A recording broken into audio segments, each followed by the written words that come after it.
ఓం శాంతి 14/1/2026 మధురమైన పిల్లలు, అడుగడుగులోనూ తండ్రి శ్రీమతంపై నడుస్తూ ఉండండి. ఒక్క తండ్రి నుండే విన్నట్లయితే మాయ దాడి జరగదు.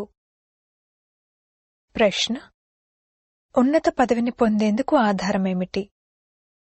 జవాబు: ఉన్నత పదవిని పొందేందుకు తండ్రి యొక్క ప్రతి డైరెక్షన్పై నడుస్తూ ఉండండి.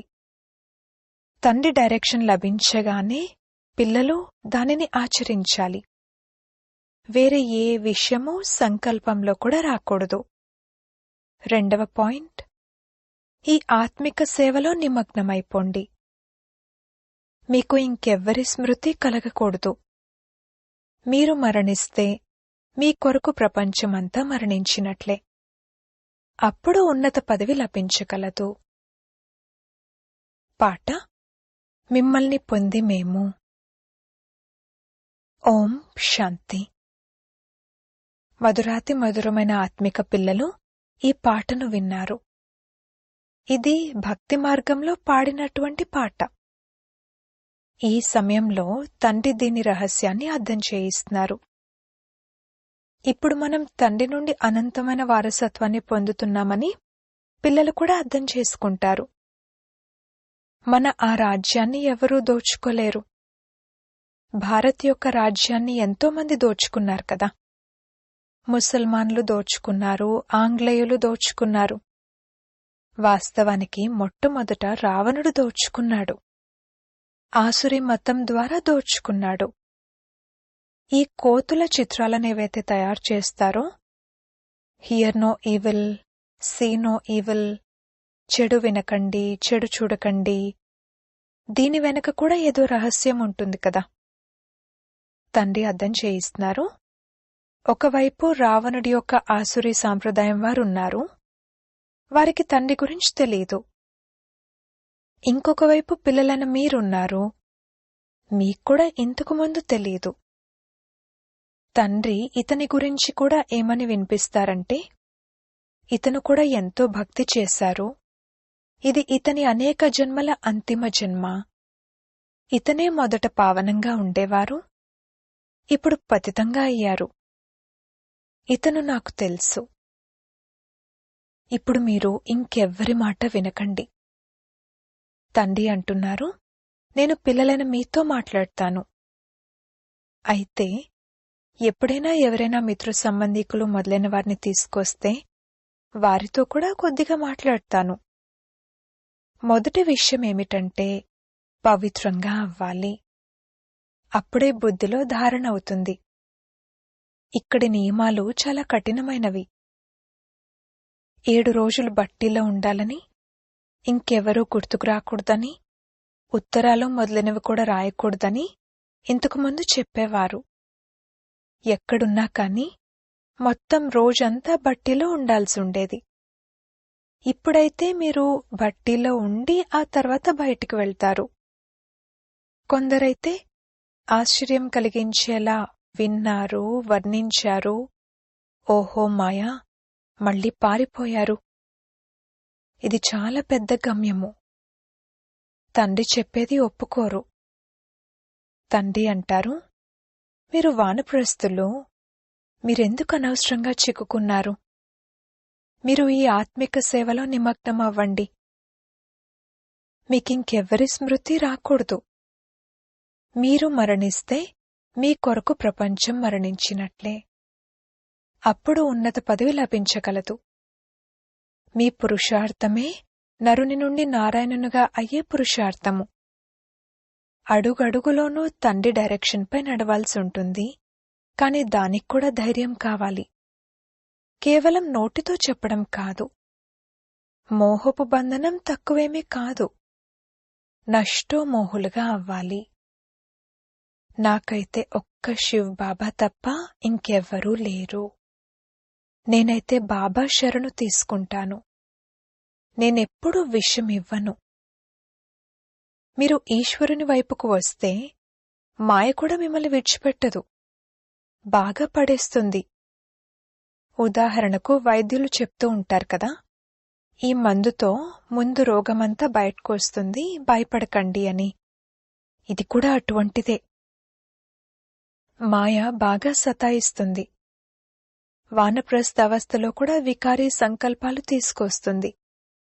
మోహం ఉత్పన్నమవుతుంది. ఇవన్నీ జరుగుతాయని బాబా ముందే చెప్పేస్తారు. జీవించి ఉన్నంతవరకు మాయతో ఈ బాక్సింగ్ జరుగుతూనే ఉంటుంది. మాయ కూడా పెహల్వాన్గా అయ్యి మిమ్మల్ని విడిచిపెట్టదు. ఇది డ్రామాలో నిశ్చితమై ఉంది. వికల్పాలు తీసుకురావద్దని నేనేమీ మాయకు చెప్పను. బాబా కృప చూపించండి అని చాలామంది రాస్తూ ఉంటారు. నేను ఎవరిపైనా కృప చూపించను. ఇక్కడ మీరు శ్రీమతంపై నడవాలి. నేను కృప చూపిస్తే ఇక అందరూ మహారాజులుగా అయిపోతారు. డ్రామాలో కూడా ఇది లేదు. అన్ని ధర్మాల వారు వస్తారు. ఎవరైతే ఇతర ధర్మాల్లోకి ట్రాన్స్ఫర్ అయి ఉంటారో వారు ఆ ధర్మం నుండి బయటకొస్తారు. ఈ అంటు కట్టబడుతుంది. ఇందులో చాలా శ్రమ ఉంది. కొత్తవారెవరైతే వస్తారో వారికి కేవలం తండ్రిని స్మృతి చేయండి అని చెప్పాలి. శివ భగవాన్ వాచ. శ్రీకృష్ణుడైతే 84 జన్మలలోకి వస్తారు. అనేక మతాలు, అనేక విషయాలు ఉన్నాయి. ఇది బుద్ధిలో పూర్తిగా ధారణ చేయాలి. మనం పతితంగా ఉండేవారము. మనం పావనంగా ఎలా అవ్వాలి అనేది ఇప్పుడు తండ్రి తెలియజేస్తున్నారు. కల్పకృతం కూడా చెప్పారు, నన్నొక్కరినే స్మృతి చేయండి. స్వయాన్ని ఆత్మగా భావిస్తూ దేహధర్మాలన్నింటినీ వదిలి జీవిస్తూనే మరణించండి. తండ్రినైనా నన్నొక్కరినే స్మృతి చేయండి. నేను సర్వులకు సద్గతినివ్వడానికి వచ్చాను. భారతవాసులే ఉన్నతంగా అవుతారు. వారే మళ్లీ 84 జన్మలు తీసుకుని కిందకు దిగుతారు. మీరు చెప్పండి, భారతవాసులైన మీరే ఈ దేవీదేవతలను పూజిస్తారు. వీరు ఎవరు? వీరు స్వర్గానికి యజమానులుగా ఉండేవారు కదా. ఇప్పుడెక్కడున్నారు? 84 జన్మలు ఎవరు తీసుకుంటారు? సత్యుగంలోనైతే ఈ దేవీదేవతలే ఉండేవారు. ఇప్పుడు మళ్లీ ఈ మహాభారత యుద్ధం ద్వారా అందరి వినాశనము జరగనున్నది. ఇప్పుడందరూ పతితంగా తమోప్రధానంగా ఉన్నారు. నేను కూడా ఇతని అనేక జన్మల అంతిమంలోనే వచ్చి ప్రవేశిస్తాను. ఇతను పూర్తి భక్తునిగా ఉండేవారు. నారాయణుడి పూజను చేసేవారు. ఇతన్లోనే ప్రవేశించి మళ్లీ ఇతన్నే నారాయణుడిగా తయారు చేస్తాను. ఇప్పుడు మీరు కూడా పురుషార్థం చేయాలి. ఈ దైవీ రాజధాని స్థాపన అవుతూ ఉంది. మాల తయారవుతుంది కదా. పైన నిరాకారి పుష్పం ఉంది. ఆ తర్వాత మేరువు, జంట పూసలున్నాయి. శివ్ బాబా కింద వీరు అతి సమీపంగా నిలబడి ఉన్నారు. వీరు జగత్పిత బ్రహ్మ మరియు జగదంబ సరస్వతి. ఇప్పుడు మీరు ఈ పురుషార్థం ద్వారా విష్ణుపురికి యజమానులుగా అవుతారు. భారత్ మాది అని ప్రజలు కూడా అంటారు కదా. మేము విశ్వానికి యజమానులము అని మీరు కూడా భావిస్తారు. మనం రాజ్యం చేస్తాము, అప్పుడు ఇంకే ధర్మము ఉండదు. ఆ ప్రపంచం ఉన్నప్పుడు ఇది మా రాజ్యము అని అనడానికి లేదు. ఎందుకంటే అక్కడ వేరే ఏ రాజ్యమూ ఉండదు. ఇక్కడ చాలా రాజ్యాలున్నాయి కావున నాది నీది అని అనుకుంటూ ఉంటారు. అక్కడ ఇటువంటి విషయాలే ఉండవు. ఇప్పుడు తండ్రి అర్థం చేయిస్తున్నారు, పిల్లలు ఇతర విషయాలన్నింటినీ వదిలి నన్నొక్కరినే స్మృతి చేసినట్లయితే వికర్మలు వినాశనమవుతాయి. ఎవరో ఒకరు ఎదురుగా కూర్చుని యోగం చేయించాలని, దృష్టి ఇవ్వాలని కాదు. తండ్రి అయితే అంటారు, నడుస్తూ తిరుగుతూ తండ్రిని స్మృతి చేయాలి. మీ చాట్ పెట్టండి. మొత్తం రోజంతట్లో ఎంత స్మృతి చేశాను, ఉదయాన్నే లేచి ఎంత సమయం తండ్రితో మాట్లాడాను, ఈ రోజు బాబా స్మృతిలో కూర్చున్నానా? ఈ విధంగా మీ విషయంలో మీరు కృషి చేయాలి. జ్ఞానమైతే బుద్ధిలో ఉంది, దానిని ఇతరులకు కూడా అర్థం చేయించాలి. కామం మహాశత్రువు అని ఎవరి బుద్ధిలోకి రాదు. 2-4 సంవత్సరాలు ఉన్న తర్వాత కూడా మాయ దెబ్బ గట్టిగా తగిలితే కింద పడిపోతారు. అప్పుడు బాబా మేం నల్లముఖం చేసుకున్నాము అని రాస్తారు. అప్పుడు బాబా ఇక ఇలా రాస్తారు, అలా నల్లముఖం చేసుకున్నవారు 12 నెలల వరకు ఇక్కడికి రావాల్సిన అవసరం లేదు. మీరు తండ్రికి ప్రతిజ్ఞ చేసి మళ్లీ వికారాల్లోకి పడిపోతే ఇక నా వద్దకెప్పుడు రాకండి. ఇది చాలా పెద్ద గమ్యము. తండ్రి వచ్చిందే పతితం నుండి పావనంగా చేయడానికి. చాలామంది పిల్లలు వివాహం చేసుకుని పవిత్రంగా ఉంటారు. అయితే ఎవరైనా కన్యలను దెబ్బలు కొడుతూ ఉంటే వారిని రక్షించేందుకని గంధర్వ వివాహం చేయించి పవిత్రంగా ఉంచుతారు. వారిలో కూడా కొంతమందినైతే మాయ ముక్కుతో పట్టుకుంటుంది, వారు ఓడిపోతారు. స్త్రీలు కూడా ఎంతోమంది ఓడిపోతారు. వారిని బాబా అంటారు, మీరు శూర్పణఖ వంటివారు. ఈ పేర్లన్నీ ఈ సమయానికి చెందినవే. ఇక్కడైతే బాబా వికారులెవ్వరినీ కూర్చొనివ్వరు కూడా. అడుగడుగునా తండ్రి నుండి సలహా తీసుకోవాల్సి ఉంటుంది. సమర్పితమైపోతే ఇక తండ్రి అంటారు, ఇప్పుడు ట్రస్టీగా అవ్వండి, సలహాపై నడుస్తూ ఉండండి. లెక్కాపత్రం తెలియజేస్తేనే సలహా ఇస్తారు. ఇవి చాలా అర్థం చేసుకోవాల్సిన విషయాలు. మీరు భోగ్ పెట్టినా కూడా నేనేమీ తినను, నేనైతే దాతను. అచ్చా, మధురాతి మధురమైన సిక్కిలదే పిల్లలకు మాతాపితా బాప్దాదాల ప్రియ స్మృతులు మరియు గుడ్ మార్నింగ్. ఆత్మిక పిల్లలకు ఆత్మిక తండ్రి నమస్తే. రాత్రి క్లాస్ 15/6/1968. ఏదైతే గతించిపోయిందో దానిని కనుక రివైజ్ చేస్తే అప్పుడు ఎవరి మనసైతే బలహీనంగా ఉందో వారి మనసులోని బలహీనత కూడా మళ్లీ రివైజ్ అయిపోతుంది. అందుకే పిల్లలను డ్రామా పట్టాలపై నిలబెట్టడం జరిగింది. ముఖ్యంగా లాభం కలిగేది స్మృతి ద్వారానే. స్మృతి ద్వారానే ఆయుష్ పెరగనున్నది. డ్రామాను పిల్లలు అర్థం చేసుకున్నట్లయితే ఇక ఎప్పుడూ వేరే ఆలోచనలుండవు. డ్రామాలో ఈ సమయంలో జ్ఞానాన్ని నేర్చుకోవడం మరియు నేర్పించడం అనేది జరుగుతుంది. తర్వాత ఈ పాత్ర సమాప్తమైపోతుంది. అప్పుడిక తండ్రి పాత్ర ఉండదు, మన పాత్ర ఉండదు. అప్పుడు వారిది ఇచ్చే పాత్ర ఉండదు, మనది తీసుకునే పాత్ర ఉండదు. అప్పుడిక ఒకటైపోతారు కదా.